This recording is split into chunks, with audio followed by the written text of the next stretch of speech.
What is going on, everybody? AHS Rules back again with another video. This is a little special video. So I've started a series titled I've not had a creative title for it. I've constantly changed it, but like at the moment, it's things that I would like to see happen in the 2023 NBA offseason.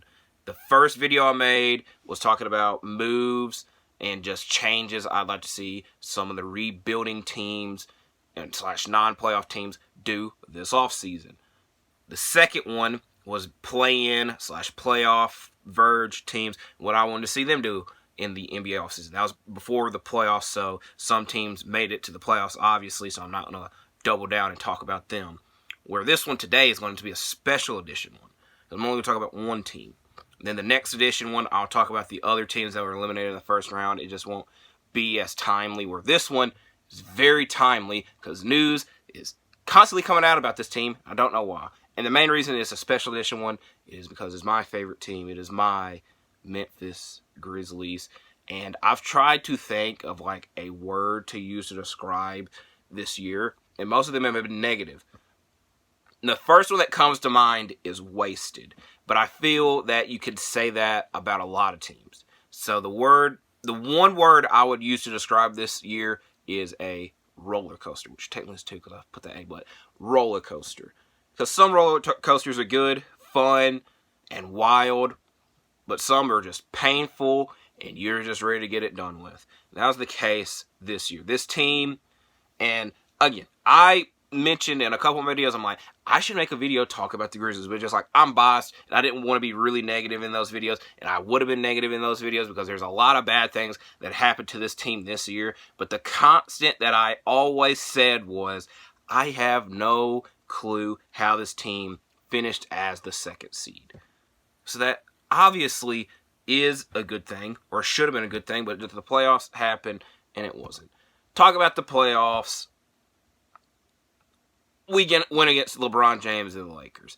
Anthony Davis right now is at a different level. I can't say different. He's very good. Top tier and dominant. And especially in a series where nobody can really, unless they're putting all their effort towards him, he's very unstoppable. Obviously, we have the defensive player here, but, it's hard for one man to do everything defensively wise. So this not only is going to be talk about the offseason, it's going to be talking about some of the things that happened this season. Now, I'm not bringing up stats. This is all opinions. I did watch all 82 Grizzlies games, and I can't remember all of them one by one. But it was just, like I said, a roller coaster of a year. Because you finish as the second seed, and I still don't really know how. So, let me get the positive out of the way first. Because there's not really, there's things that I could say good things about, but it's just like the negative outweigh the positive a lot more. Jaren Jackson Jr. emerged as the 4th overall pick in the draft because there's a lot of high expectations of being a top pick, and when you look at previous drafts and other drafts, other top draft picks kind of fall flat. And the 2018 draft class is a great-ass draft class, and if you were to ask like last year, this time, a lot of people would put him in the top 5. I would, obviously, because I'm biased, but it's just like they'd rather had a Michael Porter Jr. or DeAndre Ayton. Where you're looking at it now, Jaren made the freaking All-Star team before both of them, which also, hella controversy that he made the All-Star team. I didn't complain about it. The one guy that they said should have made it over him was Anthony Davis, which is just a obvious joke looking at it now, but he won the Defensive Player of the Year, which I'm very glad. I bet he's very glad. Everybody's very glad. It's a big celebration moment because it's just like a chip off his shoulder. When you look at the other DPOY candidates, it's either Evan Mobley, who is very young, or Brook Lopez, who is going to be hard for him to get that award again. But it's just like, if you look at all the previous Defensive Player of the Year awards, they're mainly experienced defensive guys. Where Jaren, like I said, he's very young in his career, especially when you're comparing it to previous winners. So it's just like, he got one already. Now, if you get more, it's just a positive, and it's a great thing, so we hope for more. So I'm saying the main positive from this year is Jaren and Merge. Also, when Ja missed a lot of time, he showed that he's a great two-way guy, and he could dominate the offense. Problem is, We need Ja, Jaren, and Desmond all dominate the offense at once. Because it's most of the time 2 out of the 3, and not 3 out of the 3. Which leads to the main, I guess, topic of this video is the guy that wanted the offense ran through him. The guy that wanted to dominate. I'm joking, obviously, but Dillon Brooks. I don't hate anybody in the NBA. I don't dislike, wish bad on anybody. And especially when it comes to my team, I'm not going to say I'm forced to root for them, but it's just I root for them because they're hard working guys, and I know there's no real bad intent, but Dillon Brooks made that really difficult over his tenure, mainly this year. Now, I've watched a lot of videos and just read a lot talking about Dillon Brooks, and it's just the discourse on him is very, very weird. I would say, is definitely top 5. I would put top 3 most hated player in the NBA at the moment. He might be number 1, because when you swing at LeBron James, I'm saying metaphorically, obviously he did actually swing on him in game 3, which is actually kind of funny that I'm just now thinking of.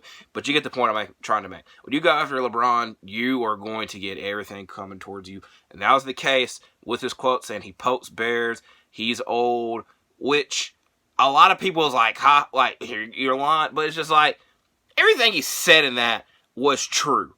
And I'm probably going to end up saying this a lot. I say this a lot in my videos. I'm going to say it a lot in this video, probably. But it's just behind every joke is a little bit of truth. So I kind of took that stuff as a joke. But when you look at it, LeBron is old. Next year, because Udonis Haslem is retiring, he is going to be the oldest player in the league. Unless LeBron retires, which I'm kidding.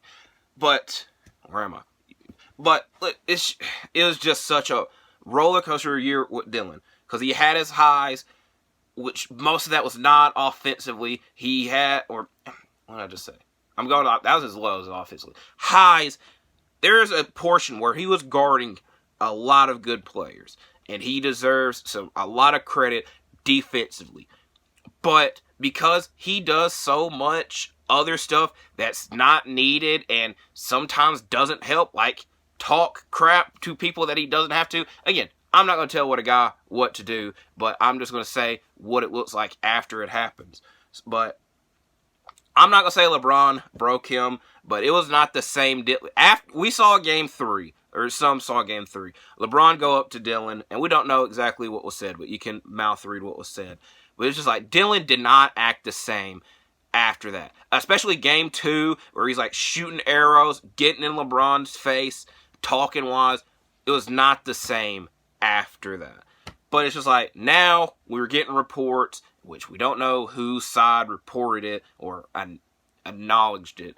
But Dillon is not coming back on this team under any circumstances. That's the main reasoning. It's just, it makes sense.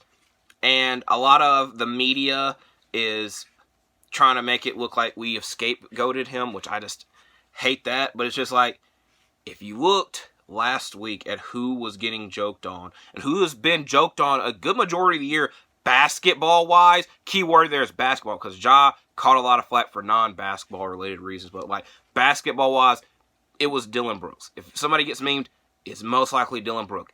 And it even made sense in the playoffs who was getting joked on. Who is the 40... I don't respect anybody until 40 points. You lose by 40 points in the freaking elimination game. It's Dillon. So all the people that is joking on him and saying he is bad, now that the Grizzlies kind of acknowledge that he's not the best, we're not saying he's bad. We appreciate what he done here. He was the longest tenured guy here. Now now they're trying to say that we're the bad guys in this situation. And they're saying the Grizzlies have a lot of problems. Where a lot of the problems came once Steven Adams went down. Now, I don't remember everything off the top of my head, but we had a 5-game road trip. And I'm pretty sure it was during this time, because the last game was against Minnesota. We played Phoenix, and we were down by 20 plus. And a lot of the starters played the whole freaking game. and came back, and they lost by 2 to 3 points. And Steven Adams at the very end, last possession, no time left. Jesus Christ. No time left. Dove for the ball. It's just, I'm coughing and it's bringing back bad memories. Dove for the ball and hurt himself. And the Grizzlies, it was just like, it was conceived that Steven Adams would come back. He was supposed to miss a month. He was supposed to come back. This is like mid-January. He's supposed to come back after the All-Star break. All-Star break happens. The week after, we hear nothing. He's supposed to get his treatment. They delay it even longer. He should be back right before the playoffs. Playoffs come. He doesn't come back. It was very frustrating and made it 10 times worse that Brandon Clark, our backup center, gets injured for the year for even longer. Because I don't know if it was a torn ACL or MCL. Let me go look it up. Or meniscus. I'm not going to say they're all the same, but they all blend in because it's a year-long injury process. But the team should have looked at upgrading it. I'm not going to say they should have, but it's just like, sign a free agent center. Most of them just hadn't played, like, hypothetically, Derek Favors, who hadn't played all year. It's just like, it would be weird to bring him in March and to insert him into suffer an Achilles injury. So I guess, you know what I'm saying. But it's just, this was a roller coaster of a year. Another good that I did forget about. We traded for Luke Kennard, which a lot of the negative was the off-season because we didn't re-sign Kyle Anderson, who I didn't think that was going to be the biggest deal, just because, like, Kyle Anderson, his last year on the Grizzlies, he came off the bench. Most of Kyle Anderson's, like, attributes or adding to the team was vocal-wise. I'm not going to say coaching-wise, but just he was the leader. He was the guy talking. We even saw that in Minnesota. Like, somebody, cough, Rudy Gobert, didn't like it enough. But just like, that's what he did. That's kind of what they needed. Because Danny Green, I like Danny Green. He played like 3 games. He was hurt. I thought the Danny Green acquisition was definitely questionable considering he was off a serious injury and he is old. But it's just like, we didn't really see that much from Danny Green. Steven Adams, kind of the same thing. Which is like, Kyle Anderson, nobody filled that void that Kyle Anderson left. Now, David Roddy, like, playing-wise, I see a lot of similarities playing-wise that he has with Kyle Anderson. So I'm not mad at the addition of David Roddy or even a Jake LaRavia, which I'm going to go through the whole roster in a minute. But I'm just trying to, like, get everything off the top of my head. Now, if you notice something, I haven't brought up John Morant. Just because I feel that off-the-court issues is what weighed down John Morant this year and even probably cost him an all-NBA position and $40 million. But it's just like, a lot of that is reports, and that's a lot of stuff that isn't known, and it's two-sided. Where something is, like, consensus, this is what happened, then maybe you'd understand. But it's just like, it's a lot of it's two-sided, and I don't know of it, and it's non-basketball related stuff. My stuff that I'm talking about is basketball related, and, it is what it is. But, like I said, the team, just the ideas now out there that Dylan is not coming back, and it's going to be, now that, like, it's kind of coming from, we don't know who, we would imagine that it's coming from Dylan Brooks' camp, that he's not wanting to come back, but it's just, their camp, I keep saying the camp, if it was their idea, it made it a little bit difficult for us, which is understandable. We didn't want to bring him back. Why should they want to help us out, hypothetical? The main thing I'm saying with that is a sign and trade, which the main thing, and like, the thing I'm talking about with this video is like, the thing I want to see happen in the offseason.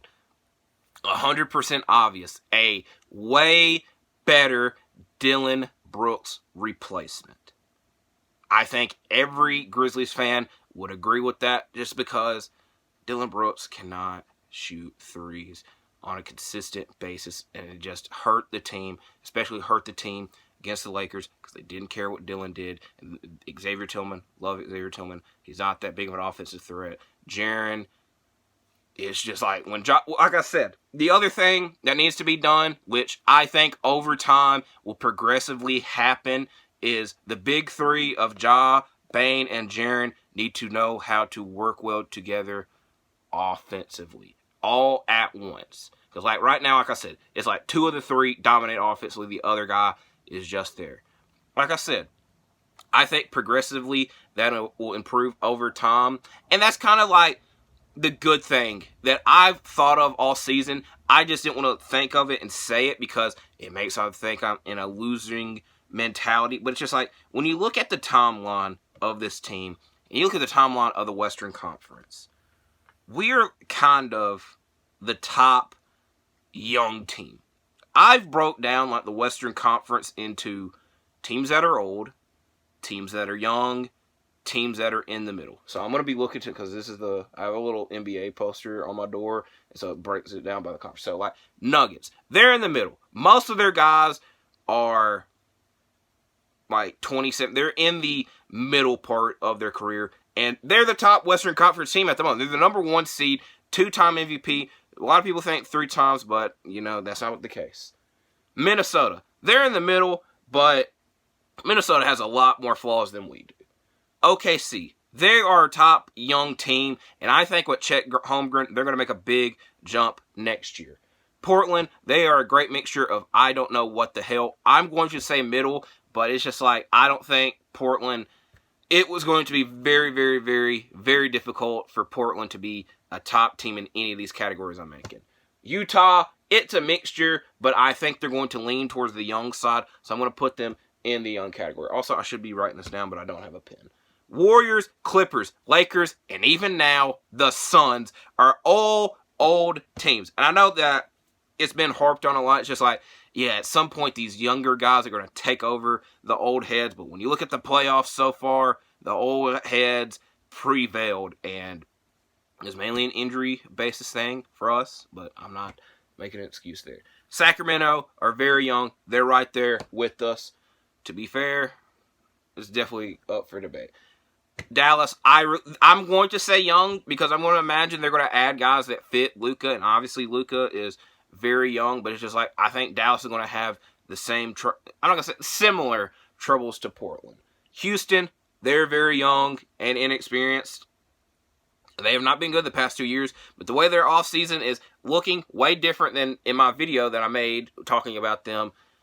They could be good. Keyword there is could. Same thing with San Antonio. I don't really expect them to have a big jump. They are just slowly progressing, which they like. And then New Orleans, the team that should be neck and neck with us, but each year they have just fallen short and at the end of the day, not been near us. And I'm just kind of giving them a backhanded compliment. So, again, like I should have broke it down, but it's just like when you look at this, Memphis should be next up. But it's just going to be a case of we got to wait for these other guys, the stars that have been there and done that, to get out of the way. And I don't know how long that's going to take. If we make this big acquisition, then it should be good. So, now is the portion of the video where I list a bunch of names that I'd like to see on the team to replace Dillon Brooks. Now, it has to be a trade because we don't have the money to sign anybody. To be fair, I don't know many teams that have the money to sign anybody. Like I know Houston does because they got a bunch of small contracts. I know San Antonio probably could. If Dallas didn't bring back any of their free agents, they could, but it's just like they'd probably rather bring back their free agents. I'm not going to go through a whole tangent where I go through every team, but it's just like there's also not really like a small forward that's going to be a free agent that is just like, yes, I would give them all the money in the world. So, like I said, the main 2 ways this gets done is a trade involving, there's definitely tradable contracts, and I love and appreciate Tyus Jones, but it's most likely going to be Tyus Jones, who's got the most tradable contract, and I've been under the standpoint and understanding Tyus Jones is not going to be on this team forever. It would be great if he was, but I think anytime you watch a national broadcast or even our local broadcast from Memphis, and they get brought up Tyus Jones, the 2 things, he leads the league in assist to turnover ratio, which is a great thing to have, and he's done it, I believe, the past 4 4 to 5 years. There might have been 1 year he didn't do it, but it's still, he's done it a lot. And a lot of people are like, he should be a start point guard in this league. Now, if you watch my Portland Trailblazers video, I went through all 30 teams and their point guard position and upgrade. It would just be hella questionable. But if you get what I'm saying, he probably should be. He's got the attributes to be a starting point guard. Especially when you look at a bunch of the backup point guards, he's definitely top 3, maybe 4. It's made it way more difficult now that Malcolm Brogdon's a backup point guard. And again, that's not for this video. But again, I think at some point he's going to start in this league, and that he wants to start in this league. And at that point, he's not going to be on this team, sadly, because we have our point guard in John Morant. So it makes sense to why you have him and why you have a bigger need, trade him to a team. Now, do all these teams need him and he's starting on these teams?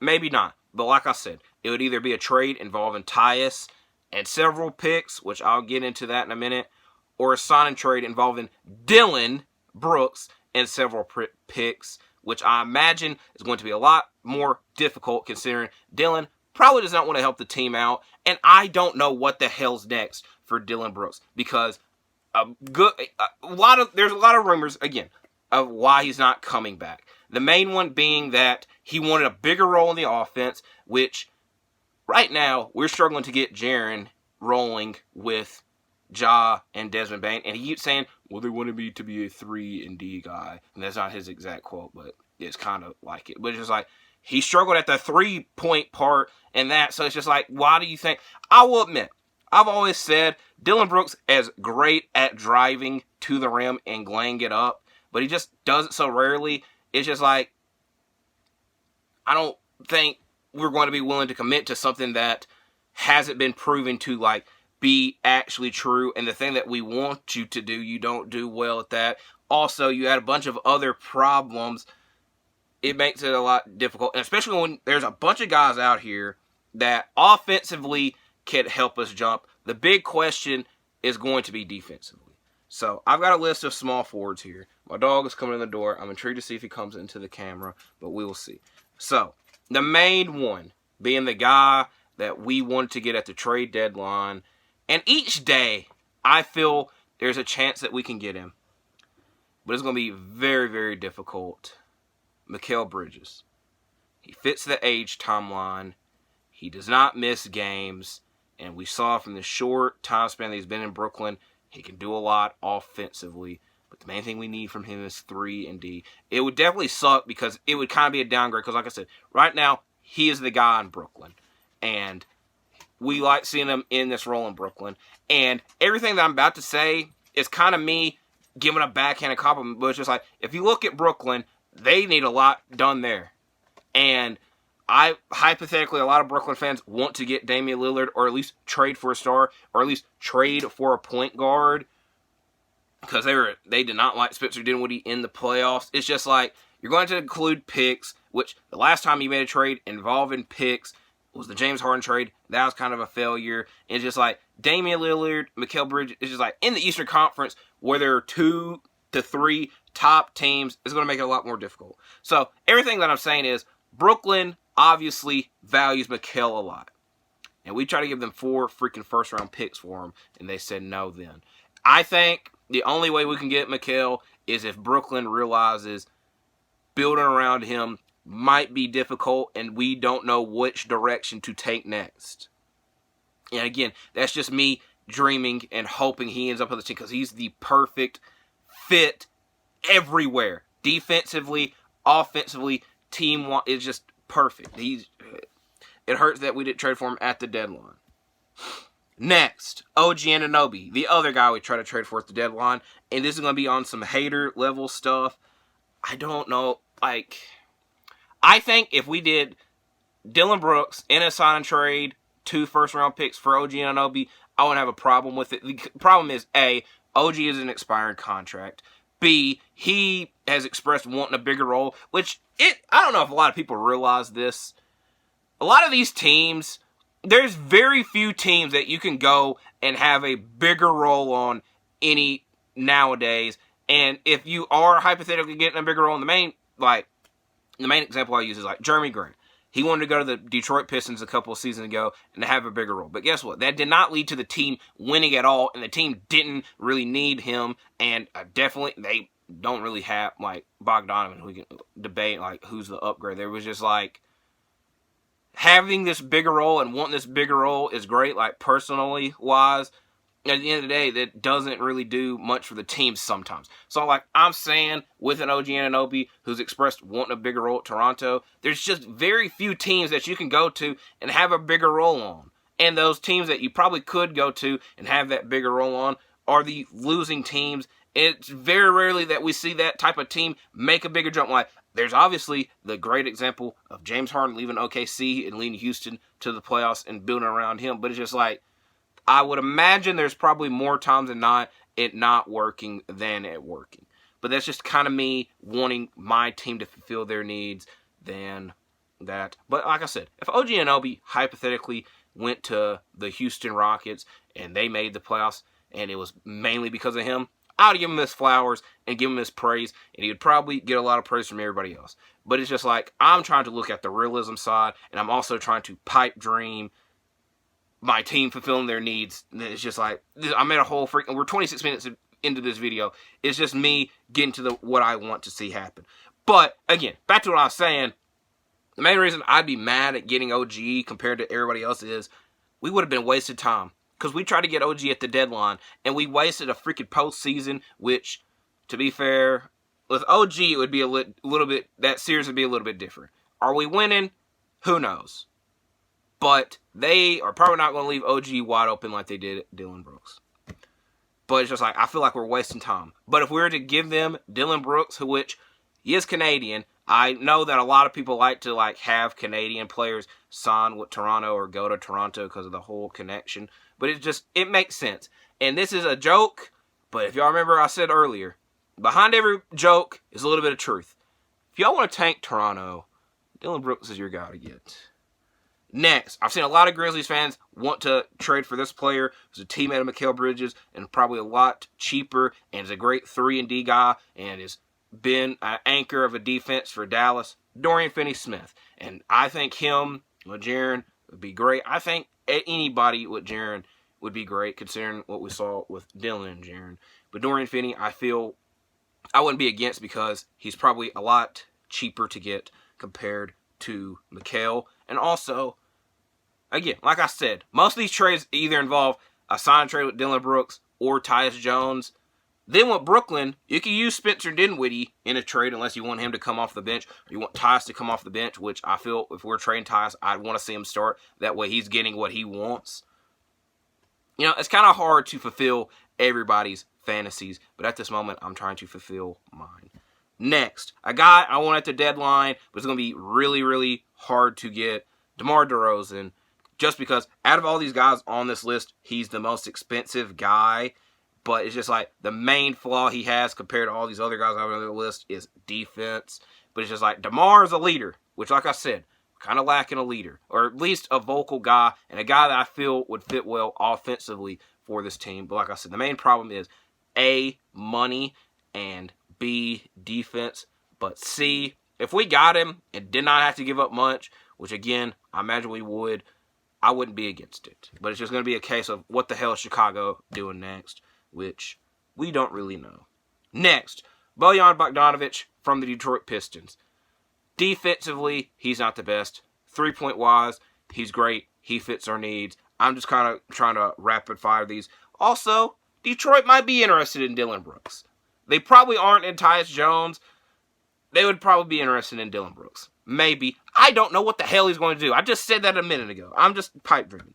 Jeremy Grant. Again, kind of like what I said with OG and Dillon's connection to Toronto. Dillon did go to college in Portland. In Oregon, which is in, you get the point I'm trying to make. But Jeremy Grant would be great offensive improvement. Defensive is not the biggest fall off. Saddiq Bey. There was a report very early in the season that the Pistons are interested in trading Saddiq Bey. And I tagged the Memphis Grizzlies in it. This is very rarely when I do this. But I love Saddiq Bey. I'm a big Saddiq Bey guy. Very disappointed that he's not in Detroit anymore, mainly because A, I thought he fit their core, and B, I have a lot of Sadiq Bey Pistons cards that now he's in Atlanta, and they did not give up much to get him. And we obviously gave up a lot of second-round picks to get Luke Kennard, so it would have been difficult to get both, but it's just like, I wouldn't be against them getting Sadiq Bey. Last three. Kyle Anderson. Like I said, we've had him on the team. We don't know. This would be an ultimate fantasy, and I don't know if money-wise it would work, but it'd be kind of close. There definitely had to be other players added to this. But Kyle Anderson and Mike Conley for Tyus Jones and another guy. Bring Mike Conley back to Memphis. I know that Mike Conley is probably still a starting point guard. We don't know what Minnesota really wants in their point guard, but we're sending Tyus back to where he started his career. There's a lot of Timberwolves fans last year after Tyus did them up in the playoffs that wanted to bring him back over D'Angelo Russell. So, but it's just like, we get our Tyus replacement. Kyle Anderson, 3-point wise, isn't the greatest. It's just like, he's at least been there and knows the way. And who knows? I'm saying all these names. David Roddy and Zaire Williams, who, I've not mentioned them in this video, but it's just like, Roddy was a rookie. It's going to be hard to expect a rookie and to place a rookie into the spotlight and to have him fulfill what we need of a championship contending team. It's just a flaw with being a young contending team. But who knows? 2 years from now, Roddy might be the answer over all of these guys. I doubt Mikal, but like, you get what I'm saying. Zaire, I love Zaire. I have no problem with Zaire. A lot of Grizzlies fans do because they think he sucks. I don't think he sucks. I think he had a rough year because he started the year hurt, and then he came back and just never got into rhythm. Then he got sent to the hustle. It just was a big struggle for him that started off with an injury. The main reason I'm so optimistic about it is Brandon Clark had a big struggle his sophomore year, and he didn't have to deal with an injury. It was just it was just a big conundrum where Zaire was very similar, and if he can play next year, I feel it would be better than him this year because it's just a fresh start and everything. But with Kyle Anderson being in the role, like I said, I see the similarities between the two. It may be the roles reverse. Lastly, another guy that was on the Grizzlies once, and he doesn't know what the hell he's doing next, Jay Crowder. The main reason I'd be all right with that is I don't think because I don't think that would involve a trade. It wouldn't involve, I most likely wouldn't involve a trade. And he might be cheap because, like I said, I don't know what the hell Jay Crowder is going to do next, but we really need you to just hit threes. Now, I'm going to wrap this up. I'm going to go through possible Tyus replacements because, like I said, we're hypothetically throwing Tyus Jones into the trade. Javon Carter was once a Grizzly, done great as a backup point guard for the Milwaukee Bucks. And again, don't know what the hell is going to be next for the Bucks. Derrick Rose, he went to college in Memphis. He has a lot of similarities to Ja. The main one being the explosiveness early on that obviously we don't see out of Derrick anymore, but it's just like maybe Derrick can mentor Ja. I definitely have seen a lot of tweets saying this, and I've been thinking it as well, so I'm throwing it out there. So these next two are via trade. TJ McConnell, a cheaper guy, good backup point guard. He's been a backup point guard. Lastly, Alex Caruso, probably the least likely one because the Bulls value him a lot for his defense. But it's just like, if we're getting DeMar and we can get Caruso and we're not giving up that much, which, like I said, money-wise doesn't line up, I'd enjoy it. So, like I said, I'm going to go through the roster now, what they did good, and wrap this video up. John Morant, great player, needs just the off-the-court stuff, hopefully, is in the past. Desmond Bane showed flashes of being our point guard if needed, which is kind of like also the good thing is if we have to trade Tyus, because like I said, we saw a lot of Desmond running the point guard when Tyus was on the bench and Ja was out for the time, and he did okay in those situations. Dylan Brooks, I appreciate you for what you've done for Memphis and what you did in Memphis, and I hope well for you, but you got some things you need to do. Jaren, I'm glad you won Defensive Player of the Year. I just need you to hit your shots when Ja and Desmond are also hitting. That way, this team could be to the next level, which I imagine this team will be. Steven Adams, I've been saying this since January. Get well soon. Everybody, I don't know anybody that has a problem with you. Tyus Jones, I hate that I've been saying your name like trading you. But if you are to get traded, you're going to be in a good situation, in a situation that you want to be in, because he wants to be a starting point guard. And I would imagine almost every team that he would be a starting point guard for, he can lead them to do something. Luke Kennard, wish he would have played in Game 6 because he would have made our life a little bit easier. Get well soon. I imagine he's not experiencing the biggest injury, and definitely you were like Laker fan. I hate Laker fans. I just had to throw that out there. They didn't know you weren't playing. They don't know basketball. David Roddy, you had a good rookie year, and I think you're going to improve a lot more. Santi Aldama, good sophomore year. You played. People forget you were starting over Jaren when he was hurt, and you did well. And kind of the same thing that I said about Roddy. Xavier Tillman. I imagine a lot of people don't know who Xavier Tillman is. Xavier Tillman started the year in the G League for the Memphis Hustle. He went out of his way to do that just so he can play basketball and to be into rhythm. And luckily for him, the time was needed for him to play for the Grizzlies, and he held his own, and he did well and did better than what was expected. So I'm giving Xavier Tillman his flowers, and we appreciate you. Jitty, John Conchar, stay you. Jake LaRavia, you had a great start of the year. Then you got sick/hurt. We didn't say you play again. Not putting that on you. It's just I'm still confused by that. Kenneth Lofton Jr., you're very loved in Memphis, and I'm intrigued to see what your role is going to be in the future. Brandon Clark, can't wait to see you back, and get well soon. So, I made a whole 37-minute video talking about my Memphis Grizzlies, mainly so I can get through some of my frustrations that I had this season, which I could have went on for 37 more minutes because I still got a lot off my chest that I could have done. But the main reason I was making this video is to say we need to get an improvement over Dylan Brooks, which they already know that. Shoot for Mikal. Well, I would love for you to get Mikal Bridges. I know it's going to be very difficult, and I'm thinking every day that there's a chance that we could get him. But guess what? Well, we don't. There's a lot of good options out there, but I'm only okay with those options when you say, yeah, they said no way in hell you're getting Mikal. So, again, like I said, I made a 37-minute video to talk about this just because if I'm talking about stuff that I know, like, when I'm talking about hypothetically, talk about the Cavaliers. I don't watch every Cavaliers game this year.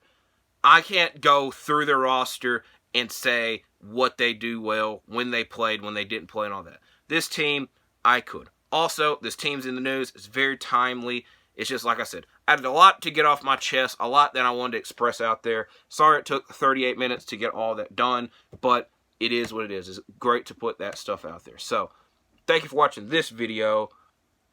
Next week, possibly the week after, will be part 4 of things I wanted to see in the offseason. The main reason I broke this one up and made it one team compared to the previous ones where I combined a bunch of teams is just because, like, I knew I had a lot to say about this, where the other ones, not so much.